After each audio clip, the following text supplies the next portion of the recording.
Hello, ladies and gentlemen. Welcome back to another Amun Solana Ecosystem Index podcast. We talk about our favorite Solana token, SOLI. So as you can see, the price at the moment is $1.92 at the time of me recording this podcast, which is August 23rd, 2022. I hope everyone is having a fantastic start of the week. It is hot, hot, hot. I might look a bit darker than last time because I was out in the sun this morning. And anyway, that is that. So we have a lot to talk about today. You'll also notice in the top right hand corner, we're currently at 150% zoom. So if you think this is too big, please do let me know. I'm just trying this out because some people have suggested that 133% is still a little bit small. I did see my mom watching this podcast the other day with 133%, and it did look a bit small, so I'm trying 150 out today. So please, as usual, if you have any feedback, contact me at twitter.com/AmunKorean.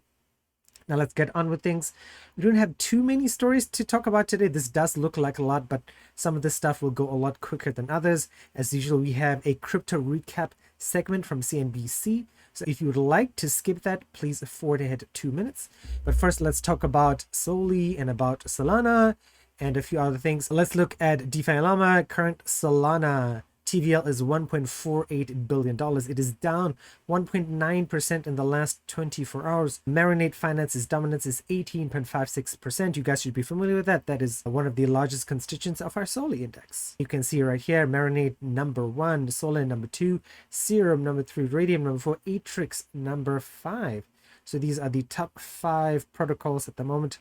Almost everybody is down in the last 7 days with the exception of Serum, and we'll get to that just now. The other thing we wanted to talk about today is Solana's validator report for August 2022. Let's get into that. So this explains what Solana is, what the mandate of the Solana Foundation is, this validator health overview, right? So it says today, Solana blockchain consists of over 3,400 validators on 6 different continents. Wow. The long-term success of Solana is dependent on a strong, healthy validator network. A large, diverse set of validator operators are essential to maintain a resilient, distributed, and credibly neutral network for the world to use. All right, total validated count, Nakamoto coefficient. We've talked about this before. Distribution, total validated count. So the 2 types of validators, consensus nodes and RPC nodes, are remote procedural call nodes. We've talked about this on the show before. Users, nodes operate independently of each other. So how's Solana doing? Last updated end of July. So here is total nodes are going up, which is fantastic. That means the network is more decentralized. Consensus nodes are also up, and RPC nodes are also up. That is very cool. All right, the Nakamoto coefficient, we've also talked about that before. So again, of course, we've seen as the nodes go up, so does the Nakamoto coefficient go up. So Solana's Nakamoto coefficient, very interesting data, higher than Avalanche, higher than Thorchain, Binance, Cosmos, Osmos, Near, or Polygon. I wonder where Ethereum is going to be come the merge in 23 days.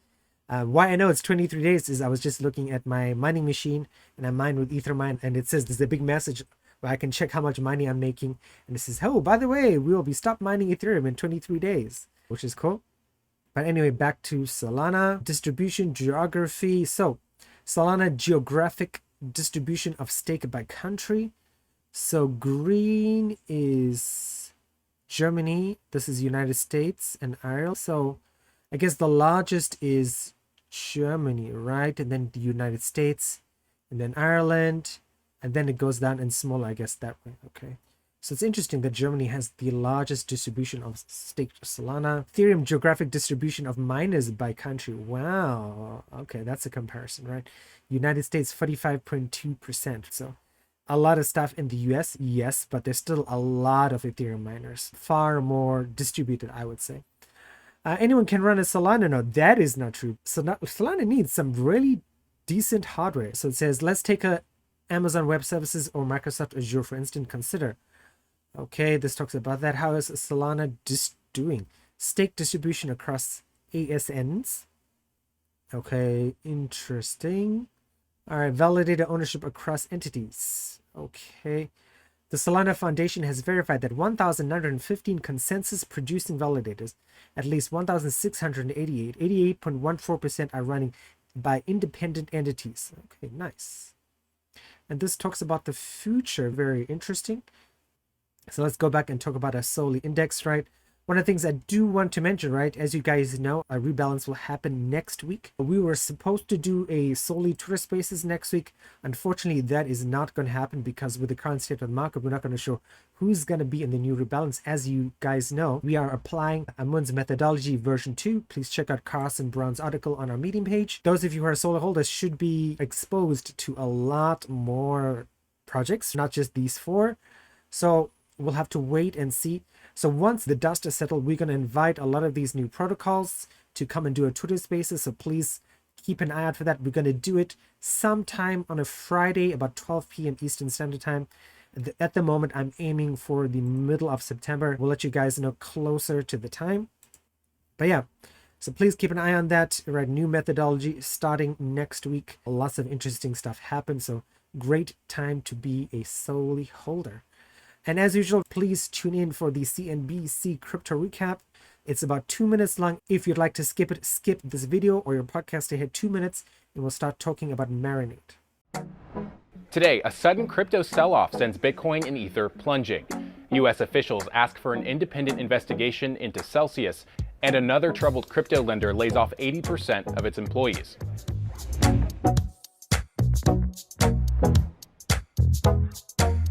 Welcome to CNBC's Crypto World. I'm Jordan Smith. Major cryptocurrencies are plummeting alongside a morning sell-off on Wall Street. By noon Eastern, Bitcoin plunged to $21,000, Ether fell below $1,700, and Cardano tumbled to 47 cents. Today's losses mean Bitcoin and Ether have slumped more than 10% in the past week. Both cryptocurrencies are also down more than 50% since the start of the year. All right, on to the top stories. First, U.S. officials want an investigator to look into Celsius. The U.S. trustee, which handles bankruptcies, filed a motion to appoint an independent examiner to look into possible, quote, significant transparency issues. The officials said an examiner was essential to providing the court and creditors with clarity into Celsius's business practices ahead of its collapse. Celsius announced on Tuesday that a special committee was already looking into allegations of misconduct at the company. Next up, another crypto lender is facing an investigation. Hodlnaut announced Singapore's Attorney General and police had launched a probe into the company and said it believed the investigation was in the best interests of its users. The company also announced it was laying off 80% of its staff, or about 40 employees, to, quote, reduce the company's expenditures. Hodlnaut froze withdrawals on its platform at the start of August and now says it will be changing interest rates on its platform to 0%. Last, South American e-commerce giant Mercado Libre is launching its own cryptocurrency. The token is called Mercado Coin and will launch in Brazil as part of a loyalty program. Customers can earn cash back in the form of Mercado Coin, which can be spent on future purchases or cashed out. The token will start at 10 cents each and is expected to launch by the end of August. Okay, for our main story of the day, we're turning back to markets. Crypto World's Pippa Stevens spoke to Bruno Ramos de Souza of Hashdex about what's weighing on crypto prices and his outlook for the rest of 2022. Okay, Bruno, so give us your take on the state of crypto markets. Ether was having its worst weeks. Alright, hello guys, I hope you enjoyed this CNBC video. If you like these videos, as always, please come to Telegram and Discord and let me know. Come to discuss it. Alright, so it says, hello chefs, here's the latest MND liquidity mining for next week. Welcome livefinity.io to the leaderboard. Alright, browse details. So this is for August 12th to August 19th. Please check the Marinade's page because they usually post this stuff so you guys can know what you can do with your mSOL. So on Solana, you get mSOL collateral 33.8%, SOL 12.1%, with Marinade, SOL ETH with Orca 10.9%. So these are some good things for you guys to take advantage of. All right, one of the things I wanted to mention as well is that Marinade has partnered with Snowflake Finance. All right, it says at Marinade, the chef believes that the more mSOL is in the Solana ecosystem, the better it is for everyone involved. So Marinade and Snowflake, this announces the partnership. Snowflake Safe is a multi-signature wallet that allows a group of users to approve a blockchain transaction before it can be executed. This is especially useful for project treasuries. Features of Snowflake Safe include an asset manager that stores coins, NFTs, and more, recurring payments for actions like payroll, token vesting services, token swaps via Orca, and more custom actions. So they are very similar to Streamflow Finance, who we had on the show before. You should definitely go and check out that episode. I think this is a trend that we've talked about on our Solana podcast series, where a lot of protocols are coming out with the idea of being like a Ceridian or a payroll service provider on the chain and helping pay people. So it says, see Marinade in action on Snowflake. Marinade integration through Snowflake Safe is now available on Solana. When using the Marinade application through Snowflake Safe, you'll have the option to stake or unstake your SOL. Very cool. Multi-sig. So multi-signature wallet is like one of the safest ways to interact with crypto as an organization, so that no one person can confirm a transaction. It needs 2 or 3 or 4 or 5 people. All right, this talks about Marinade. So as usual, right, if you'd like to really read more about Snowflake Finance, you can check them out about this article. All the links are down in the YouTube video or the podcast app. Let's move on to Serum. So it says the Serum community is excited to announce the launch of Vybe Dex, powered by Project Serum. This new trading interface will be powered by Serum's Club and matching engine, and is now available on desktop web interfaces. Trade today at dex.vybenetwork.xyz. Okay, and this talks about it. Yeah, the Dex is being built by Vybe Network, a contributor and partner to Project Serum, building Web3 data solutions such as on-chain analytics products for Solana. With the new Vybe Dex, Vybe Network is now helping professional traders to trade directly on Serum. The Vybe Dex will allow users to directly interact with Serum and trade using a familiar, easy-to-use interface similar to those seen on centralized exchanges such as Coinbase Pro FTX. Again, this is another trend you guys might notice if you're paying attention to the podcast or just any sort of content on YouTube or podcasts. People are trying to create this centralized experience on decentralized exchanges. The interface will have multiple functionalities, including limit and market orders for all Serum markets, statistics on order book liquidity and tokens, market depth charts, and external links to historical chart data. All right, check out the Dex for yourselves to start trading today. Be sure to follow Project Serum to stay up to date on more of our exciting new developments. So there's the blog article you can follow. So here is the Vybe Dex, right? So there is a USDC 24-hour change, SOL USDC 24-hour volume, $14 million worth of SOL, or 14 million SOL, 14.5 million SOL, 24-hour volume quote. So this does look very familiar for somebody who's used to centralized exchanges like Binance. Total TVL 222 million. That's actually pretty good, right, on Vybe Network.